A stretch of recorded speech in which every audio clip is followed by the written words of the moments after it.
Hi everyone, I'm Corey Taylor from Corey Taylor Talks, and I am so excited to be able to interview again the original Corey Taylor. So hi Corey, thank you so much for doing this. How are you? I'm fine. How you doing? It's good to see you again. It's good to see you too. How are you excited to be back in Vegas and everything? Oh, absolutely. Yeah. We've been looking forward to this show like since we booked the tour, So all the shows have been great, kind of leading up to this. But there's something about a home show that feels really, really cool because we live here too, so it feels really good. All the families coming down. I'm like, oh God, where are we gonna put everybody? It's gonna be insane. So. Yeah, well, that's what I was going to ask you. I know a lot of performers, they get kind of nervous when they actually perform in hometowns or towns where they know a lot of people in. Do you get nervous when you're doing that because there are so many people that you know? No, not really. I tend to, my problem is I tend to make, inside jokes that only they get, and then nobody else gets it. And then, but there's like 10 people in an audience of 800 laughing,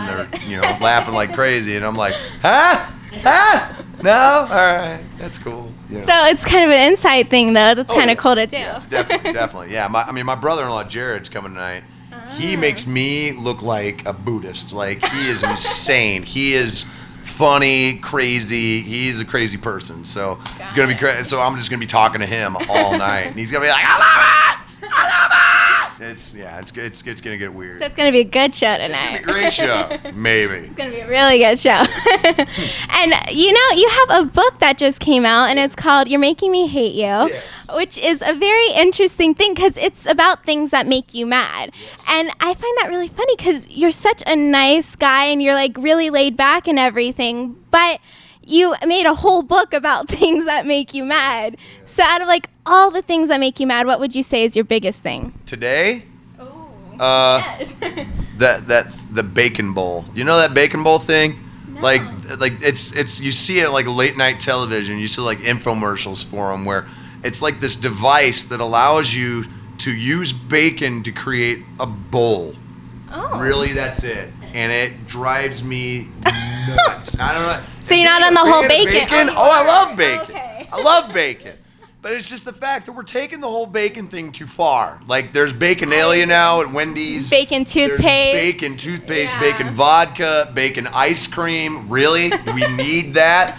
There are bacon Band-Aids. I'm like, first of all, ew. Second of all, if it's not real bacon, I don't want anything to have to do with it. But it smells like bacon. So it's oh great, so my wound is gonna smell like a sandwich that I want to chew on. Exactly, you're gonna bite your finger off. So just drive. I'm like, is this where we're at? Is this where we've our innovations have gotten as far as the bacon bowl? That's what. Okay, fine. We just saw Pluto for the first time, but no, the bacon bowl is that's the top. We've peaked as a people. It can only go to shit after this.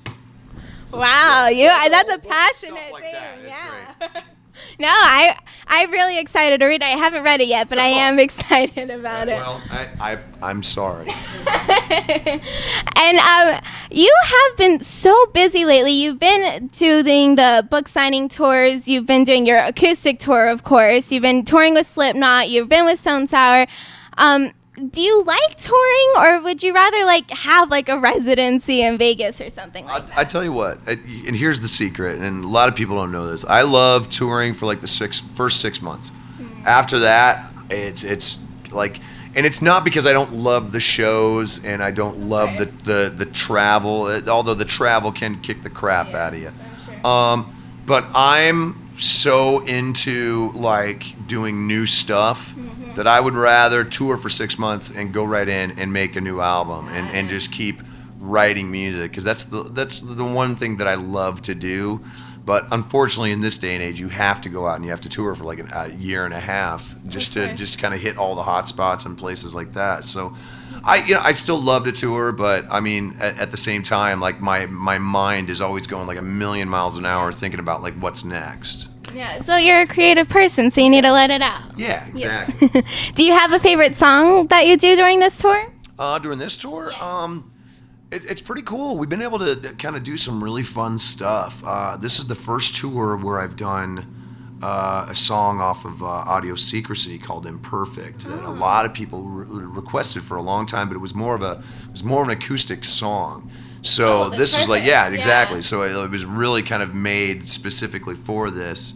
Playing a handful of stuff off of like House of Golden Bones Part 1, and but we always try to change the setup to the point where people don't know what to expect when they come to the show. So we do this cool Pink Floyd mashup, which it starts with Breathe off of Dark Side of the Moon, goes into Have a Cigar from Wish You Were Here, and then goes into the end bit of Time, which is basically a reprise of Breathe. So we kind of put that together and had fun with it, and people are like, whoa, it's really, really cool. So yeah, we've been able to do a lot of fun stuff. Yeah, well, I think that's what's cool about this tour is it's get up in person, whatever, close and personal with Corey Taylor, so you can do whatever you want. And it's just us. I mean, I go out for. I mean, we've been doing. I think we clocked it the other night. We were having so much fun that we ended up doing like 2 hours 45 minutes. So we were. It was a long show. Yeah, it was crazy. But for the first 30 minutes, I come out and I just talk. I just kind of try to make everybody laugh, have fun, kind of loosen them up, get them ready for the show, and then I do a Q&A, which is a lot of fun, and then we play for like an hour and a half, hour and 45 minutes. So it's really cool. Oh yeah, and I was gonna say you're a man of many faces, because in Slipknot you're like the crazy Corey Taylor, and you're just insane, and then in Stone Sour and your acoustic thing, you're a little more calm and everything, not too much, but a little bit more calm.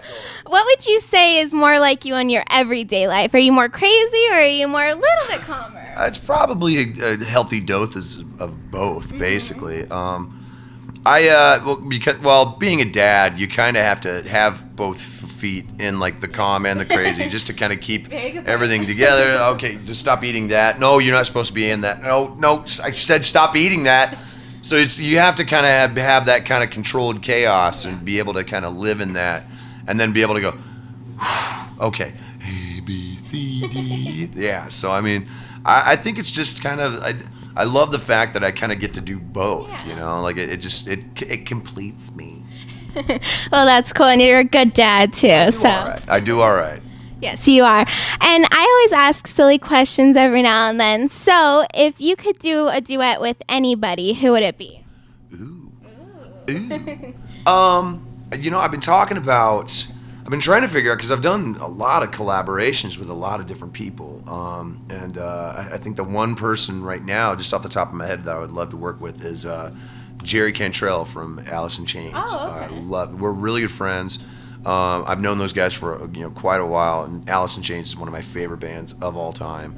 I would love to kind of create something cool and dark with him, and just have fun with it. So if I had the chance to, man, I would totally be down with that. That's a cool thing. Maybe you should get on it. That'd be a really cool thing. And they're playing right across town. I'm like, like it'll be the first time that they've been in town that I haven't gone to see them play.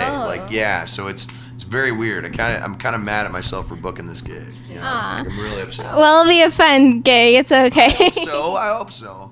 And I don't have to ask, you obviously know Zayn left One Direction. So if you had to join another band, it'd be One Direction, right? Of course, yeah, absolutely. Right? I mean, they're blowing me up.